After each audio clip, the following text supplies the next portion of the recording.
इस एपिसोड का शुरुआत वहीं से होता है जहां पर पिछला एपिसोड खत्म हुआ था। इस एपिसोड के शुरुआत में हम देखते उस तलवार का बेडिंग चल रही थी। उस तलवार का बेडिंग बस 2 मिलियन तक पहुंचाई था।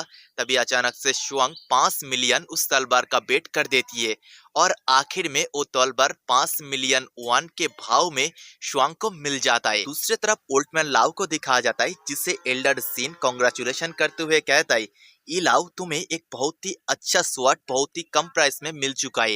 यंग डायनेस्टी का एक स्वॉर्ड बहुत ही ज्यादा वैल्यूबल आइटम है। और एल्डर जिन लाओसी को टोन करते हुए कहता है, कोई यहाँ पर कह रहा था ये स्वॉर्ड नकल है। अगर उसका बात कोई सुनता तो ये स्वॉर्ड हाथ से निकल जाता। हम देख पाते एल्डर लाओ के पास उसका एक गार्ड आता है और एल्डर लाओ के कान में फुसफुसा के कुछ तो कहता है।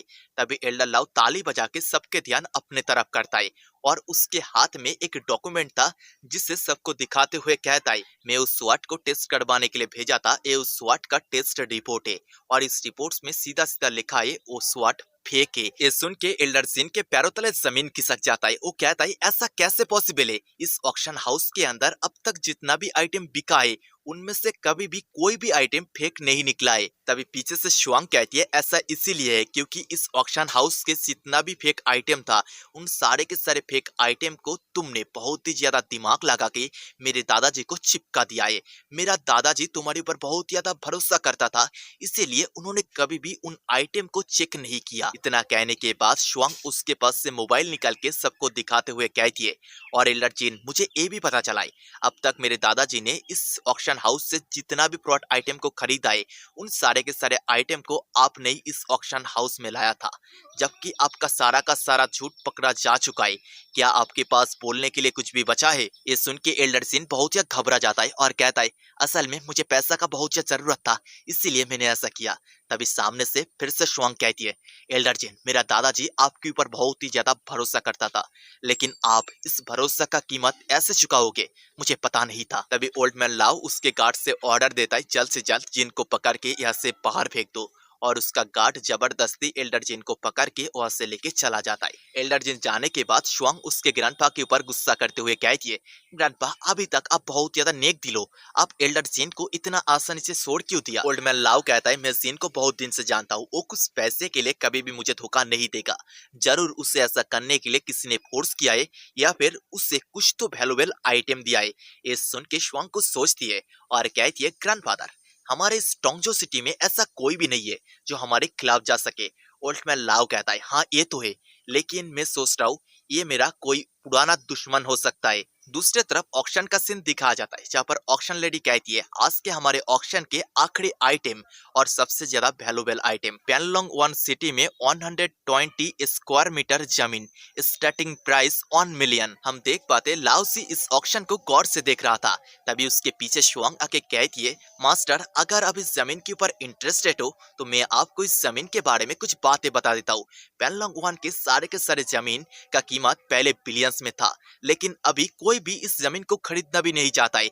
लाओसी पूछता है, ऐसा क्यों? फिर शुआंग बताना चालू करती है, ऐसे कुछ साल पहले तक सब कुछ ठीक था, लेकिन हाल ही में ही पेनलम वन सिटी में कुछ अजीब होना चालू हुआ है। वहाँ पर अनजान किसी रीजन से लोग मरने लगे और उन लोगों का डेड बॉडी जब मिलता था, डेड बॉडी का हालत बहुत ज्यादा खराब होता था। डेड बॉडी में खून का एक भी कतरा नहीं होता था और उन डेड बॉडी को जब फॉरेंसिक किया गया तब हैरान करने वाला रिपोर्ट बाहर आया। उन डेड बॉडीज में ना कोई कट का निशान था और ना कोई बीमारी का लक्षण। इन्हीं कुछ रीजन के चलते लोग पेनलम वन सिटी को श्रापित मानने लगा और पेनलम वन सिटी के जमीन का वैल्यू बहुत ज्यादा कम हो गया। और मास्टर मैं तो आपको और एक बात बताना भूल ही चुका था, ऐसे कुछ दिन पहले वहाँ पर एक टैक्सी ड्राइवर का मौत हुआ है। ये सुन के लाओसी सोचता है, क्या ऐसा हो सकता है पेनलम वन सिटी में किसी एक प्रेत आत्मा का राज चल रहा है? दूसरी तरफ उस ऑक्शन लेडी को दिखाया जाता है जो कह रही थी, अगर कोई भी इस जमीन को खरीदने के लिए इंटरेस्टेड नहीं है तो हमें इस जमीन को रिजेक्टेड लिस्ट के अंदर डालना पड़ेगा। वहाँ पर प्रेजेंट बाकी सारे के सारे लोग बात कर रहा था, इस जमीन को भला कौन खरीदेगा? इस जमीन को खरीदना मतलब जानबूझ के एक कर्ज को अपने ऊपर लेना। मैं गारंटी लगा रहा हूँ कोई भी इस जमीन को खरीदने के लिए बेटिंग नहीं करेगा। तभी सबको हैरान करते हुए आखिरी मोमेंट में लाओजी कहता है, मैं 1 मिलियन दे के इस जमीन को खरीदना चाहता हूँ।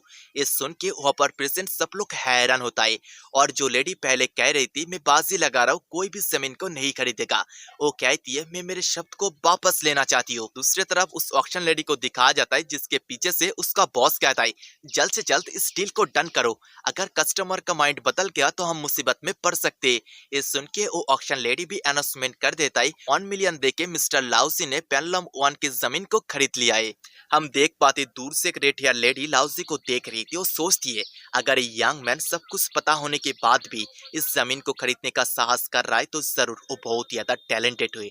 लेकिन इस जमीन को खरीदने के बाद अगर वो 7 दिन सरवाइव कर पाता है उसके बाद जाके पता चलेगा वो कितना ज्यादा टैलेंटेड है, और तब जाके उसके साथ बात करने में मजा आएगी। दूसरी तरफ लाओसी को दिखाया जाता है जिसके पास भागते हुए शुआंग एंड ओल्ड मैन लाओ आता है। शुआंग पूछती है, मास्टर आपने इस जमीन को क्यों खरीदा? ओल्ड मैन लाओ कहता है, हाँ यंग मैन तुम फिर से सोच के देख सकते हो। लाओसी कहता है, कोई ना, मैं ये डिसीजन बिल्कुल सोच के लिया है। तभी लाओसी शुआंग के तरफ उसके क्रेडिट कार्ड को थ्रो करता है और कहता है, शुआंग इसके अंदर पूरा 1 मिलियन है, क्या तुम मेरे लिए प्लीज उस जमीन के सारे लीगल काम को संभाल सकती हो? शुआंग पूछती है, लेकिन मास्टर अभी अब कहाँ जा रहे हो? लाओसी कहता है, पेनलोंग 1 सिटी में। सीन शिफ्ट होकर हम देख पाते लाओसी ऑलरेडी पेनलोंग 1 सिटी में पहुंच चुका है। वो कार ड्राइव करते हुए सोचता है चारों तरफ एक भी आदमी नहीं है, मुझे लगता है सब लोग गोस्ट के डर से यहाँ से भाग चुका होगा, और यहाँ पर आने के बाद ही मुझे जो इनहेंस ऑरा फील हो रही है उससे मुझे भी थोड़ा बहुत डर लग रही है। कुछ देर बाद हम देखते हैं लाओसी उसके प्रॉपर्टी के पास पहुंच चुका है। वो कार से उतर के सामने के तरफ देखता है, सामने के बिल्डिंग पूरा का पूरा गोस्टली ऑरा से ढका हुआ था।